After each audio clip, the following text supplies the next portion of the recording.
E 2 colombianos foram presos em flagrante pelo crime de agiotagem no município de Itabaiana.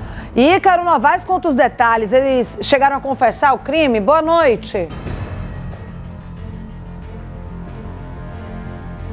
Boa noite, Mariana. Boa noite para quem nos acompanha mais uma vez aqui no Cidade Alerta. Olha, o que a polícia disse é que sim, que eles teriam confessado esse crime de agiotagem. Essa prisão aconteceu nesta última terça-feira, Mariana, lá no município de Itabaiana, nas proximidades, de acordo com a polícia, ao acesso ao povoado Rio das Pedras. De acordo com as informações colocadas pela polícia, esses 2 homens estavam em uma motocicleta, se tratavam de 2 colombianos e eles teriam tentado fugir de uma abordagem policial. Os policiais se aproximaram, conseguiram fazer essa abordagem e eles estariam com um material que, de acordo com a polícia, caracterizava o crime de agiotagem, e por isso eles foram conduzidos à delegacia. Na delegacia, um deles acabou sendo liberado, o outro ficou custodiado. E aí, nesta quarta-feira, a gente já tem atualizações, porque esse homem que foi preso, ele já foi liberado após a audiência de custódia. E quem vai trazer essas informações é justamente o advogado que está cuidando do caso desses 2 colombianos, desses 2 homens que foram presos ontem. E há uma outra versão, claro, agora, a partir dessa escuta aqui da defesa. É o doutor Ed Brandon Apóstolo. Doutor, a polícia disse que se tratavam de 2 homens que estavam praticando crime de agiotagem com aquele material que foi pego com eles. O que a defesa traz de informação em relação a isso? O que também a audiência de custódia apontou em relação à prisão desses 2 homens? Boa noite. Boa noite a todos que nos assistem. Então, o material que, segundo a autoridade policial, informa que era passível de informar que eles estavam cometendo o delito de agiotagem, o crime de usura, na verdade eram panfletos informando de empréstimo, certo? E hoje, na audiência de custódia, nós levantamos 2 vertentes. Uma, que a prisão foi ilegal justamente porque a abordagem foi ilegal, não se justifica apenas porque está pilotando um veículo em alta velocidade, a autoridade policial abordar. Isso, quem informou foi a própria autoridade policial, em seu TCO, informou que a abordagem foi feita porque eles estavam em alta velocidade.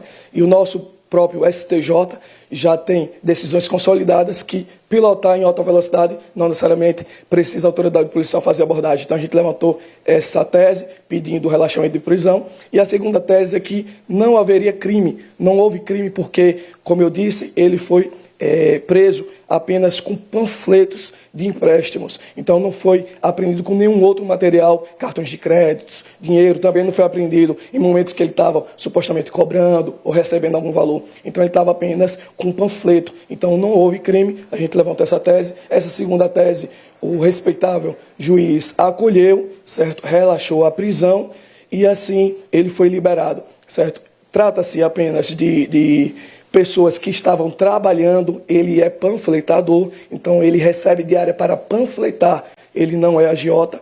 E quero trazer aqui uma informação importante trazida por ele, que não é a primeira vez que ele é preso, não é a primeira vez que ele é abordado pela autoridade policial da cidade de Itabaiana, e ele acredita, e nós acreditamos, que isso trata-se de uma xenofobia, né, porque, infelizmente, ele é colombiano, ele é um estrangeiro, e ele entende-se que já tem uma ideia consolidada aqui no nosso estado, na cidade de Itabaiana, que todos os colombianos é agiota, mas isso não é a verdade. Existem colombianos que não praticam essa atividade e ele é um deles, ele não é agiota, e sim panfletador. Doutor Ed Brandon, é isso que eu ia perguntar então. Ele estava com aqueles panfletos de empréstimos, então, que não se tratava de um crime de agiotagem. A atividade profissional dele é justamente essa distribuição de panfletos, é isso que o seu cliente alegou? Isso, ele trabalha como diarista, recebe o valor na diária e panfleta. A única atividade que ele faz é essa. Com essa decisão da audiência de custódia, do relaxamento da prisão, fica extinta essa investigação e essas informações colocadas pela polícia a respeito do flagrante de agiotagem? Quais são os próximos passos processuais que envolvem o seu cliente? Então, foram 2 delitos, né, combinados ao nosso cliente. Um, como você disse, foi liberado ontem em delegacia mesmo.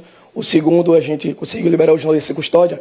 E foram 2 delitos. O primeiro, por supostamente direção perigosa, e o segundo, de agiotagem. A questão de agiotagem, a gente conseguiu já derrubar, foi relaxada a prisão, então isso não vai seguir. E a questão do crime de trânsito foi encaminhado para o juizado, e aí a gente vai apresentar a tese também, que também, se tudo der certo, ele também vai ser absolvido desse delito. Ok, muito obrigado pelas informações, doutor Ed Brandon. É isso, então, o advogado coloca também essa preocupação em relação justamente ao cliente dele, que Já houve mais de uma abordagem que imputa logo, sobretudo por ele ser estrangeiro, por ele ser colombiano, esse crime de agiotagem, que de acordo com a defesa, de acordo com o que o cliente passou para o advogado, não tem nenhuma relação com esse tipo de crime. Mariana, é com você aí no estúdio. Muito obrigada, Ícaro.